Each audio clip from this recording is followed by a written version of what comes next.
welcome to another episode of Skyperadio with me, your host, Otto Lehto from Finland. I'm actually shooting or recording in Finland now. This is my first recording in Finland. The last 10 episodes were made in Iceland, where I was staying for 4 months. And there I met one of today's guests, Helgi Gunnarsson, who is with us today to discuss pirate parties in Europe, in Iceland and Finland, with our second guest, Petrus Pennanen from Finland, from the Finnish Pirate Party. And we are very happy to have the two of you here to talk about piracy and all these rebellious ideas in politics. So welcome to both of you. Thanks. Thank you. And so some background here. Actually, I met Helgi Gunnarsson in Iceland, where I was staying, and like I said, and I actually bumped into you at a bar, but I also met you at an event organized by the Students for Liberty, which was a very interesting event, where you gave a really excellent talk, in my opinion, about the war on drugs, and that's why I wanted to have you here, because you seem to have all the right ideas, at least in that department. I don't know that much about you beside from that, but I like you already. So, and Petrus is here also because I have read many of Petrus's blogs in the Finnish media. I respect Petrus's opinions. He's unlike Helgi, who's a member of parliament in Iceland, a pirate member of parliament, imagine that. Petrus obviously is only a candidate for the pirate party, but because we don't have any MPs, in Finland, and that difference is also something that we want to talk about today. Because so let's put some background and some context for this. So the Finnish Pirate Party was founded about 5 years ago or so, in 2008 or 9, and it has about 4,000 members, because it's very easy to sign up. It's one of those kind of email schemes that you can just one click of a button and then you're a member. And the Finnish Pirate Party has gained around 0.5% of the vote in various elections, in the parliamentary elections. In the European elections, they got 0.7. In the local elections, they've been almost non-existent. They've got 0.2%. But so far, no candidates have made it to Parliament or anywhere else, really. So in Iceland, it's a very different situation. Your party was founded in 2012. And you have actually been getting around 5% of the vote, both in national elections and in municipal elections as well. You got one local representative in Reykjavik as well. And you have 3 MPs, and 3 MPs in Iceland is quite something, because we have 200 MPs, but you have significantly less MPs in total after all, and 5% of the vote is quite significant. So let's start with that. How on earth did the Icelandic Pirate Party get that much vote, and why haven't the others done so? Well, let's start with that, Helgi. How did your party do that? To be honest, I mean, I don't know much, if anything, at all about how things are done in other countries. But here, basically, what happened? Part of it is just luck. Yeah, I mean, we have to be honest about that. We received 5.1% of the vote in the parliamentary election in 2013, and at that time, 11 parties were running nationwide, which is quite a bit for a small country like Iceland. And the reason is because after the crash in 2008, we had an election in 2009, and that was the crash that occurred a few months earlier. And now this was the first election after one term since the financial collapse. So there were a lot of people running, a lot of interest in politics. People wanted to see something new. They wanted to see changes. And in my opinion, most importantly, they wanted to see new ideas on democracy and transparency and such. And I think that appealed to a lot of people, especially the ideas about democratic reform across the scale, in almost every way imaginable. But also, I mean, like I said, I don't know how things work else, but it became apparent very quickly here is that we had a group of people that had been loosely connected for years and years. And I speak more or less about various computer nerds, self-proclaimed anarchists, although I still to this day don't know what an anarchist is, to be honest. Smarty McCarthy is one of my best friends. He self-identifies as anarchist, but I've never met two anarchists who actually agree on the term. I've never managed to have a conversation on anarchism, merely the meaning of the word. So I don't know what. But anyway, that whole crowd, the people that have been sort of involved in that discussion for some years, suddenly found a unified political platform. Because I think a lot of these ideas have been looming around in Icelandic society for a while. It's just that before the crash, there wasn't a place for it. You know, everyone had access to cheap money from the banks. Everything was just kind of fine. You know, in 2007, that was the 2007 mentality. There wasn't a need for democratic reform. People didn't think so anyway. So when these groups came together, and these are several smaller groups that had been thinking about this for since before the millennium, we found it relatively easy to find a coherent way to express these ideas in a manner that it turns out people wanted. At least about 5.1% wanted. And since then, I'm happy to report, the polls only show us increasing since then. We're now polling consistently around 10% plus minus 1.5. So anywhere between 8.5 and 11.5. Our record so far is 12.2. But I mean it's 1.5%, you know, to or from that you don't really know how accurate it is. So okay, that sounds like really excellent. Yeah, it seems like we're doing an okay job so far. We're hoping to increase the MPs in 2017. But I mean, if I were to predict what goes wrong in with other pirate parties elsewhere, and I would be guessing. Note you, I don't know how others are doing it, but I would guess that they face a similar problem that we often do, is that we appeal to rebels. We appeal to people who don't like authority. We appeal to people who don't like mainstream things. They don't mind being disagreed with. They don't mind disagreeing. They don't mind making noise, and they don't mind fun with that. And I mean, a part of that is what I think is a very valuable sort of rebellious culture. You know, we don't think it's okay that somebody governs our lives. So understandably, we appeal to people that don't like anything resembling party authority. And in my opinion, that's a part of our identity. How we manage that, however, how we deal with that and respond to it, that's what dictates whether we manage to still stay a party and still sort of keep that basic viewpoint that authority is unjustified unless it is specifically justified, namely with the right to self-determination, meaning personal liberty, and of course, democracy. So if we find a means to resolve disputes, in my opinion, that's what makes it work. And if we don't, it's not going to work. Well, let me bring in Petrus from your point of view. You've been experiencing you've joined a party that is not in the parliament, and that is sort of on the verge of maybe getting some, but I don't know.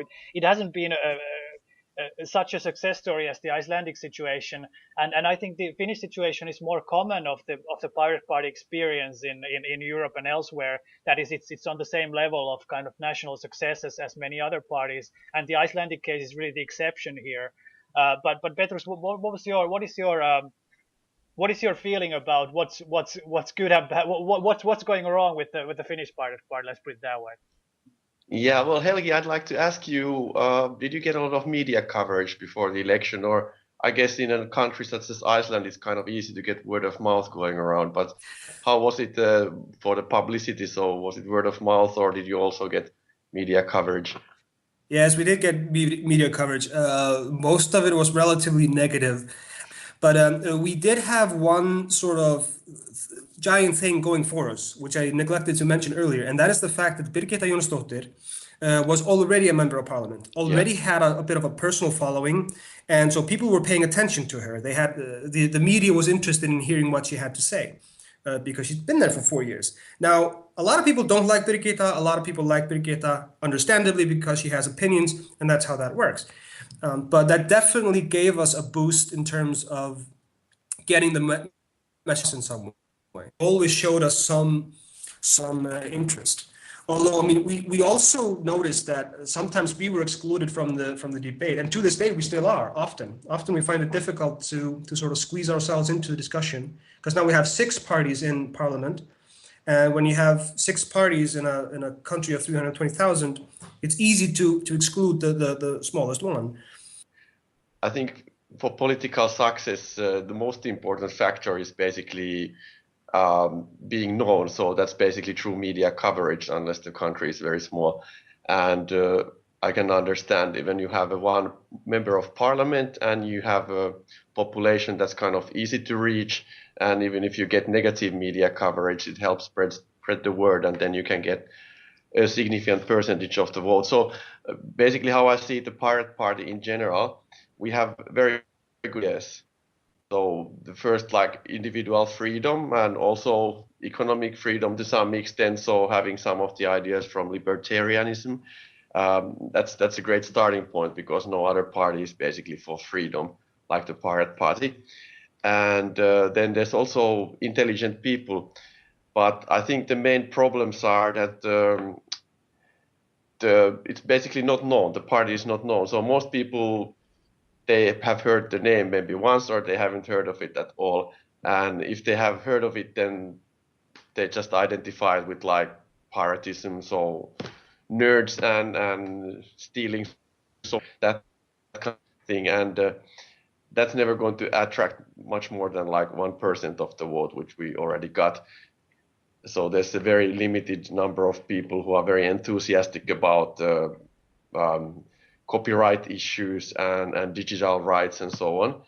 And then we have kind of the core group there within that 1% of the voting population.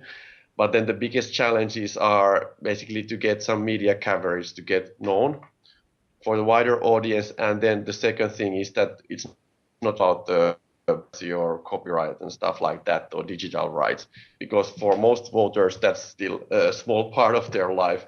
It's a nice part, but it's not going to make them, they're not like one issue voters that, hey, digital rights, that's what I want to vote for.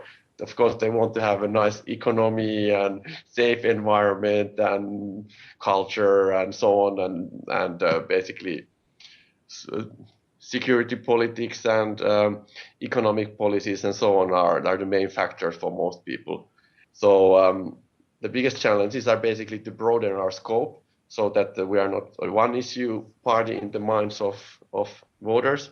And if you go through our party program, you can see a lot of stuff there about basic income and so on, which is not just about digital rights.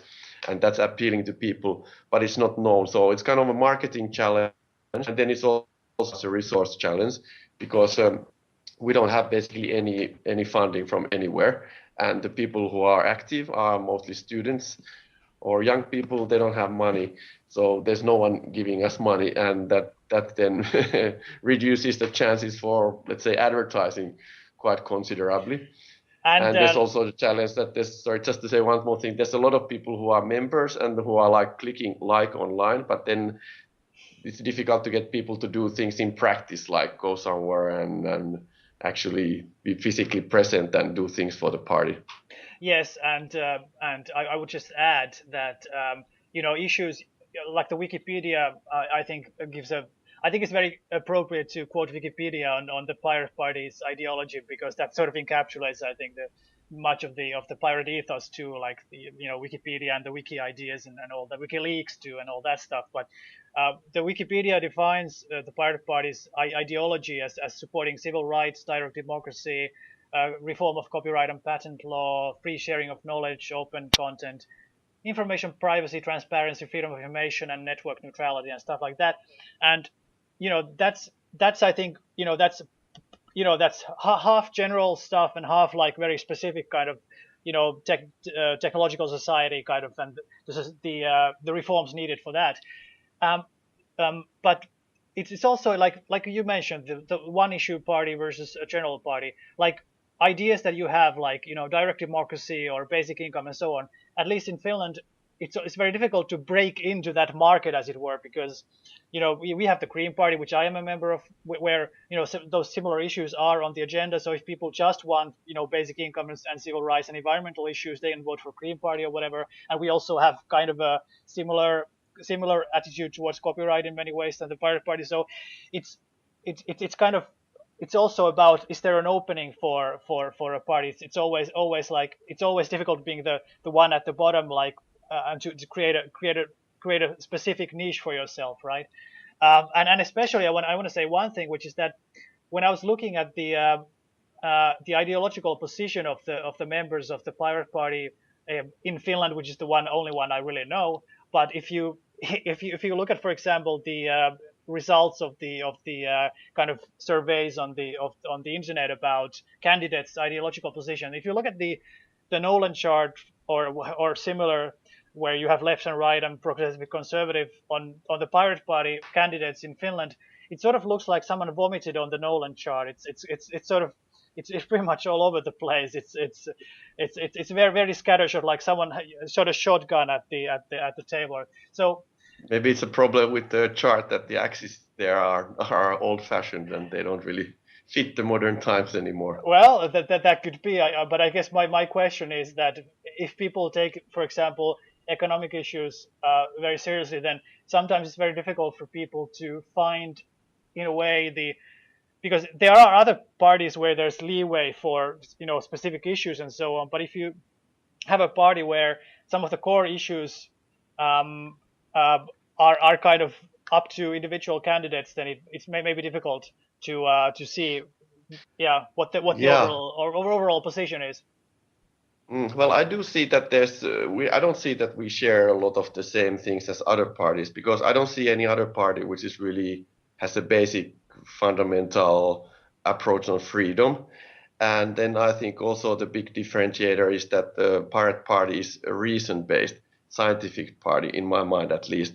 It's not a party that believes in dogmas that, okay, like libertarianism, one might think, okay, maybe Pirate Party is a lot about that. But I think the difference is that with libertarianism, it turns into a dogma very easily. And people are like looking at the principle and forgetting the pragmatism and okay with people on the street because, hey, we still have the libertarian policies. It's okay if these people freeze to death on the street, just to exaggerate a bit.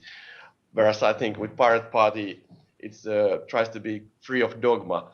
And all the other parties, the major parties, they are very dogmatic. Green parties have their anti-nuclear, pro-renewable, whatever dogma.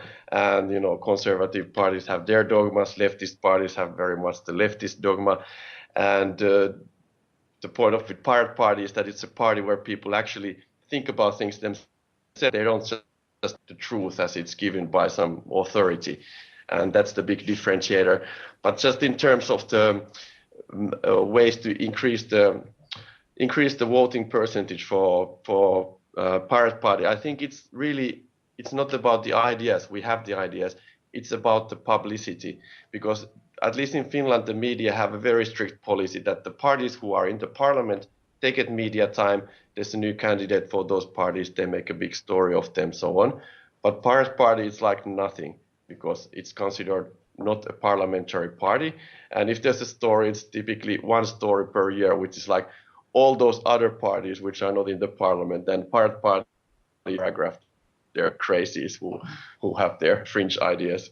So that's not really helpful. Well, it's all good to be non-dogmatic, but you mentioned like libertarianism, but you also have like very some very left-leaning people in your party and so on. So I think you have to that is kind of an issue, isn't it? Though that people are not so sure. But I'm going to ask Helgi about what's the situation in your party? Do you have the same issue? It could be a good thing, being non-dogmatic and open-minded and beyond the Nolan chart and so on. But like where do you position your party, and do you have like, do people recognize your economic positions, for example, as being specifically yours? Well, I agree more or less with everything Petrus said. I have a slightly different vision of it, though, and I think we do here. Like when pirates in Iceland get measured by these two axes, the political compass thing, we tend to be measured as libertarian left. It's not entirely that way. Some people lean to the right. I can't remember anyone going on the authoritarian side. Of course, it's a very sort of classical liberal party. It can't help it. It's just in its nature. But for instance, economic policy, because what we're talking about here is whether it's a single issue party, which many perceive it to be, which is something that I think we managed to disprove here. I mean, we here in Iceland. I mean, we have a focus on certain issues, but those issues regard the entirety of society. You see, we don't have an economic policy saying we need to increase taxes and do this and that, because that's sort of dogmatic. And if you have a right-wing party, then generally it will want to cut taxes and generally cut expenditures. If you have a left-leaning party, you'll have the opposite, right? But the thing is, and this is where Petrus hits the nail on the head, is that we have to get rid of this dogma, because whether you should lower taxes or not, or increase the expenditure, depends on your particular circumstance. It shouldn't be an ideological question, at least not fundamentally. Fundamentally, it should be a question of can we, should we, what will it do, and will that benefit particular things that we're trying to do, as opposed to seeing those questions as a worldview. Taxes are an worldview. Taxes are a tool that we use in accordance to how it fits the particular goal that we're trying to reach. That's just an example, and is that a coherent economic policy? I don't know. You tell me.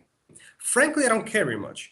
The major point that I think pirate representatives need to hammer in is that digital freedom, copyright issues, the freedom to share ideas actually regard the future of mankind, no less. And that may seem like it's all saying a lot, but it really is. I mean, the sharing of ideas human progress. This is what got us down from the trees. It's the sharing of ideas and the freedom to learn and the freedom to teach. Without it, we would be nothing. That's what's at stake. And also when it comes to, that's when we could start the patent discussion on that. It doesn't actually regard the right of anyone to get something for free. That's not what it's about at all in my mind. Same thing with copyright, which is a very similar issue. To me, I don't even bother trying to defend the actions of the Pirate Bay, for instance. Often I get asked, so how do you defend the Pirate Bay? I don't. I don't defend it. I'm not saying. What I'm saying is that if we don't change copyright law, we will be forced to enforce it. And the only way to enforce copyright in its current form is by taking over human communication. That's a big deal to me. It's much bigger than getting something for free or some artist getting paid. And by the way, I'm an artist myself. I'm a programmer. All I know are things that regard copyright. So to me, these issues are of epic proportions. They are not exclusive to the geek community. It just so happens that geeks tend to know them better than everybody else. And so also with of information, transparency and all that regards improving the democracy. It seems to me that what Petrus is describing in Finland in regards to how the media treats minority parties, that's a democratic deficit, it seems. That seems like a broken democracy. It seems like there's something wrong with the system itself. Not just how people are voting and not just how the politicians are doing. It doesn't seem to me that the problem is necessarily that we have bad politicians or stupid or corrupted. It just seems the system itself, the very framework, is somehow fundamental. To fixate on that and modern, responsible solutions to that problem, then I think you get people listening. And I think this was I'll assert outright that this was one of the major things that got people interested in us. I mean, not just young people and geeks. I mean, like 50-year-old women, who didn't know how to use computers. They thought, yes, you're right. There's something deeply wrong with how we choose our leaders. And one of our taglines, I want to tell you one of our taglines was, "We want you in power." We want you to decide on things, not just your own private life, but on particular issues. This is the argument for direct democracy. And I think that appeals to a lot of people because it has such a vast scope. It is anything but a single issue. All omni-issue party, because it speaks about the very fundamentals of what it means to be in a democracy. I submit to you that is everything. It's not a single issue. It is everything. Yeah, I think the direct democracy is a big differentiator because I don't see any of the parliamentary parties here promoting direct democracy in any way, basically. So they're basically against it. Well, they like it when the people agrees. let's just get the record straight. The Green Party of Finland was instrumental in getting the Citizens Initiative passed in the Finnish Parliament, and that's why we have the option at the moment. But it is true that none of the other parties are that interested in it. But I want to get to the idea of centrism, like, because you want to be this non-dogmatic centrist party, but why are people going to vote for a party that has the name pirate attached to the name? And if you want to not talk about the Pirate Bay, for example, then is that even reasonable, considering that the origins of the party are in Sweden at the Piratbyrån and the Pirate Bay very, very concretely. So I mean, this is now that Pirate Bay is out, it feels like it's kind of an end of an era. So is the kind of 10-year span of the pirate movement kind of reaching some kind of end, or do you still see it as having a place? Because it is very specifically, like, is it going to have to change its name, or is it still going to carry the pirate flag, for the next 10 years or 20 years? Well, here's the thing with the Pirate Bay. It's not gone. Piracy isn't gone. You can still go to oldpiratebay.org. You can go to thepiratebay.cr. They tried closing it down here. That is to say, to remove the DNS registries for the piratebay.se, and there was an Icelandic one. I can't remember what it was called. Diltu.net. Never mind. And it failed. And my argument, and I've said this in the podium at Parliament, so my problem with copyright enforcement isn't that it works so well that it manages to eliminate piracy. Quite to the contrary. The problem is that it will fail. And then they have to go further, as they always try to do. And that will also fail. And they will go farther, and that will also fail. The problem is that there is no way to enforce copyright without totalitarianism. Unless we're willing to go that far, basically, unless we're willing to go too far, we should rethink copyright. Now, I may disagree with some pirates on the ethical merits of pirating things. It just doesn't matter from a political standpoint. What matters is fundamental freedom to communicate, and that freedom is incompatible with the traditional ideas of copyright online. The technology is just too damn good. We do no longer live in a world where you can limit the transmission of information, such as music and films, by physical goods. That's the time that is over. Piracy isn't going anywhere. I'm not the least worried about piracy going anywhere, even if I cared an awful lot about it. I mean, new things will happen. I mean, let's not forget, they tried this with the DMCA back in the day, around the millennium, a spectacular failure. Everyone who knew anything about it knew at the time. Then what comes up? Years later, PIPA and SOPA, which would also have failed, and they would have to go further, except that the damage to the freedom of the internet would have been terrible on its own accord, and it still would have failed to actually protect copyright owners or their alleged financial interest. Every single time that a new technology emerges, businesses and industries just bloody well have to live with the fact that they have to change their business plans. Instead, the copyright industry is hell-bent on copyright as the right to property, a human right, no less. Whereas they should see it as a business plan that is obsolete, and they need to rethink. And those will survive who do, and some people do. And there are bands and there are filmmakers who are managing to for instance, crowdfund some of their work. That model works for some people. Some artists, they give away their music and make revenue on playing on a stage and whatnot. That works for some people. But what doesn't work anymore is the idea of selling individual copies as if they were physical goods. That doesn't work anymore. It doesn't matter what you think about piracy.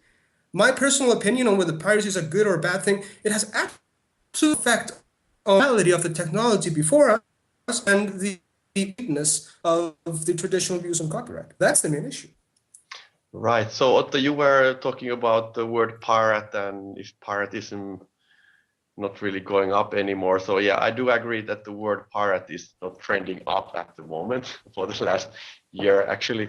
So in general, it used to be very important for people to use these illegal services to get content, but now there's Spotify and Netflix and so on. So it's getting less important, and many people don't use Pirate Bay anymore because they get access from elsewhere.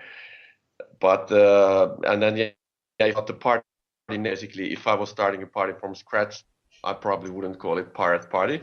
But there is a brand and there's a name, and piratism is basically a symbol for freedom and independence and questioning the authority.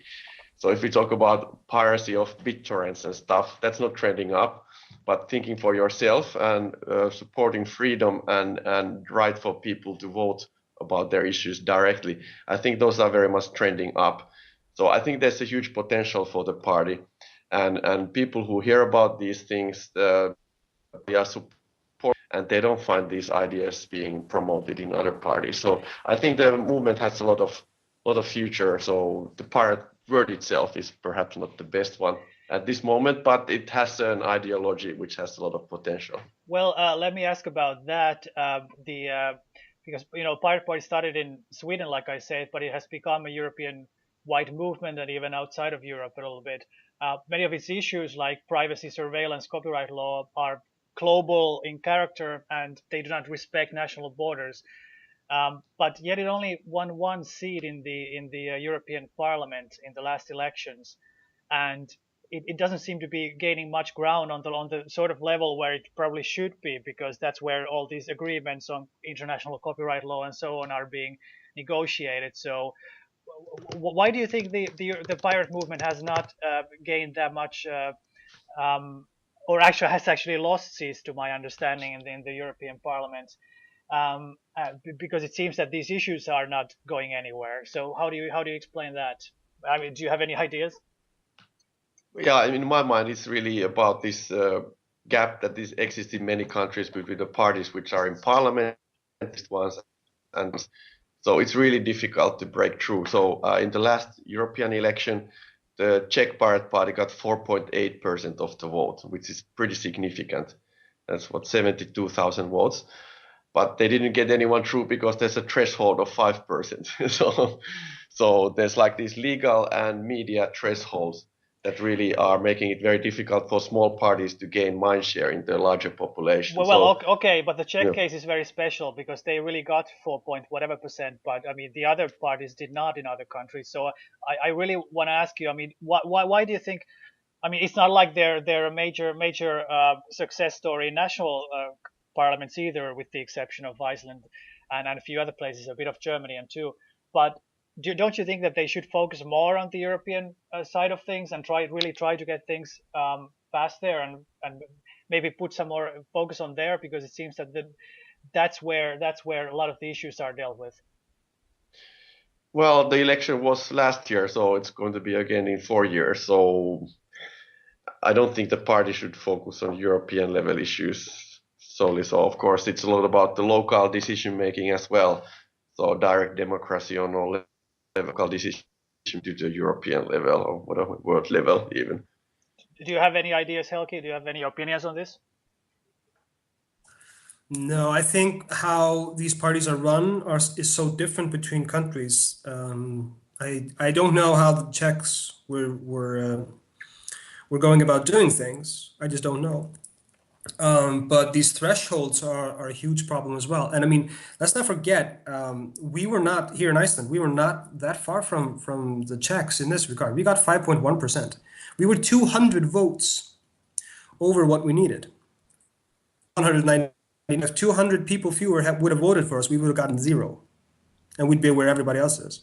So when it comes to these small parties, it really doesn't take a lot to make or break when you have some sort of a momentum.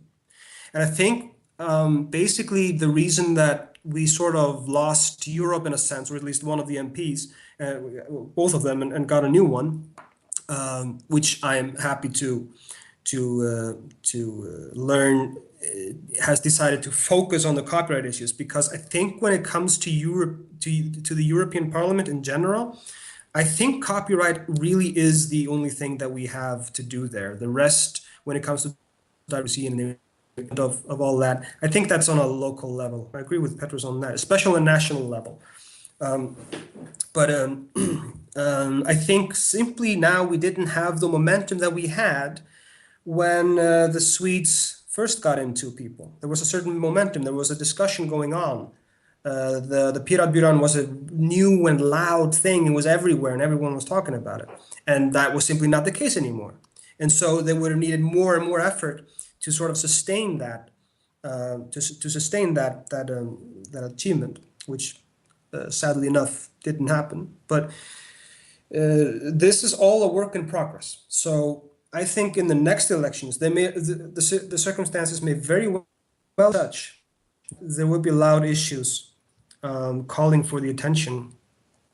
But with the question on the pirate thing, it's a bit of a nuisance sometimes, but it also gives us a certain wiggle room. It gives us a punk factor that other parties don't have. If I show up at a meeting, and then I don't have to act politician. I can speak the way I speak, and people will appreciate that, because turns out people don't like politicians in general. Turns out people sort of just want somebody, speaking their mind and saying things the way they are, and having strange shame gives us an ability to do that in a way that other parties don't have. So it's also a little bit of a strength there. We can get away with all kinds of shit. That, for instance, I can say shit on radio. I don't give a damn what everybody thinks about it. No, because none of the listeners care. None of the listeners give a shit. This is a family-friendly show. This is a family-friendly show. No, it's not. They've grown past that period. You see, we don't have to pretend to be fancy pants anymore. At least not in the Pirate Party. But if we were something that was more established and trying to appeal to everyone's lower words, then we would be stuck in a formalism that really might hinder us more than it would enable. That said, this may very well change. I mean, the whole pirate label, and like Petrus points out, it has a label. I probably wouldn't call it the Pirate Party either if I were starting a new party, but it's there. It has a presence. It has some marginal success. It has a wide-ranging success, lots of failures, lots of successes. We're still learning and such. And this is an ongoing thing. You see, the whole movement of society into the digital age has done. It took about 50 years for electricity to revolutionize the world. The internet, just look at what the internet has done in, say, 15 years. This is barely the same world anymore. And nothing indicates it's slowing down. Quite to the contrary, it's speeding up. And now we'll be having drones and 3D printing and all sorts of things that will continue to fundamentally change human society. And often I see the Pirate Party as we just need to hold the government's hand through these tumultuous times so that they don't screw everything up in the process, trying to enforce the old ideas as opposed to rethinking them and even abandoning some of them. I don't think that the movement is going away. And in fact, there's no way it's going away.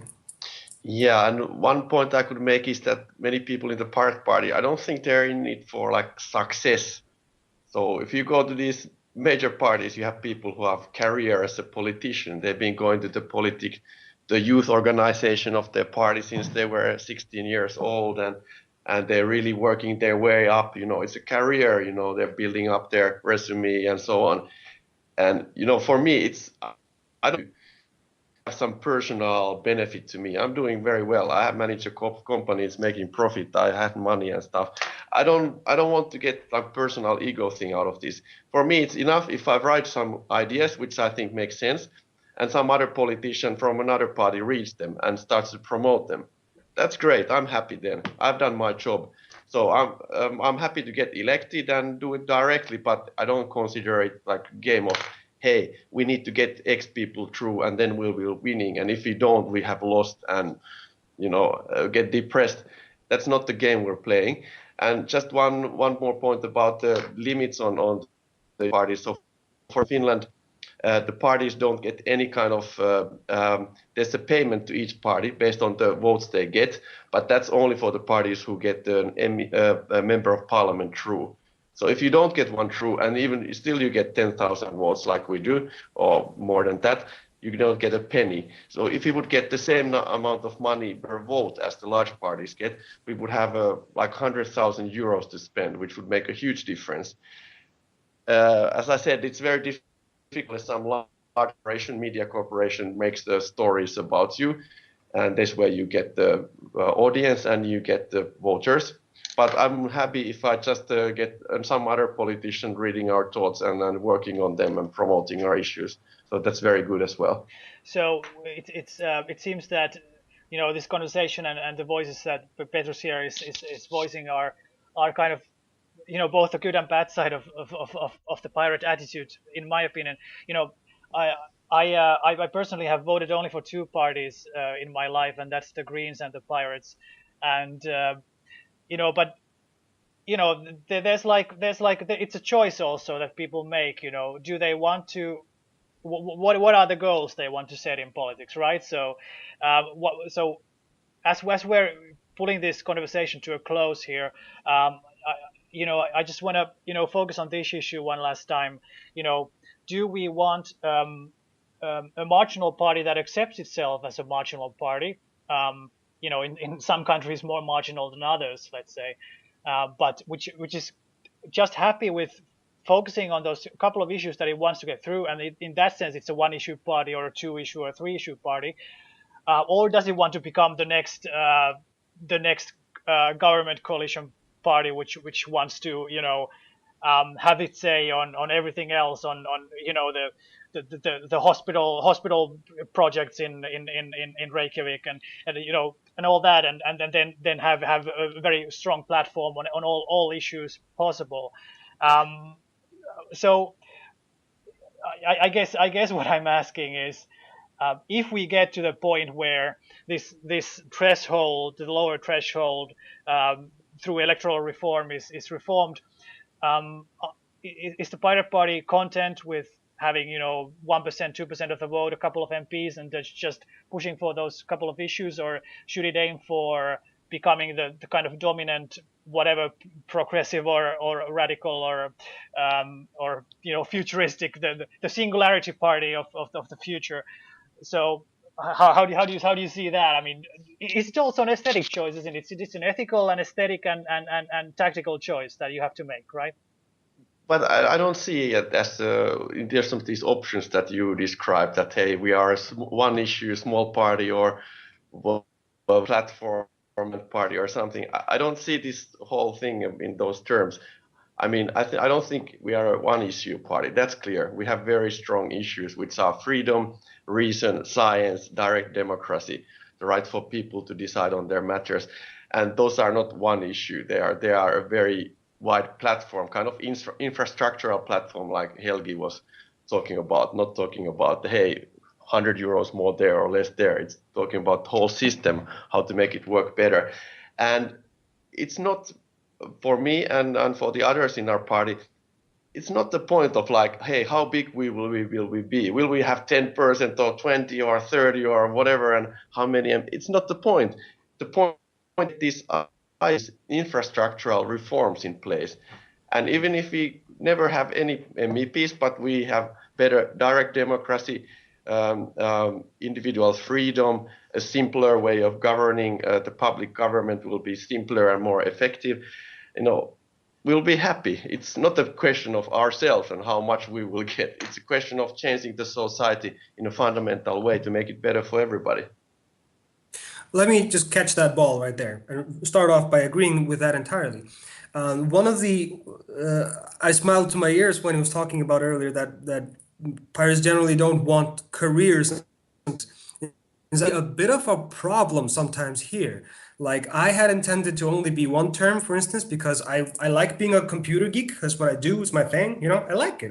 I have no problem with just being a computer geek. Also, being a public figure sucks so hard you wouldn't believe. It is miserable. Fame is a handicap like none other.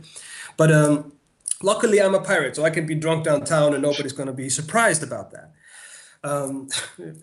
One of the good things that comes with being in a pirate party. But often we have elections in some board or something, and the first thing that happens is that the person in the chairman resigns as chairman because they just don't like power. We just don't like it. We don't want to have it. We don't want others to have it. We want a distributed power, direct democracy thing. So career politics just don't fit with the pirate party, and that's a good thing and a bad thing. It's a bad thing in the sense that we'll never be a 30 or 40% party. It's a good thing though, is that we'll never be a 30 or 40% party.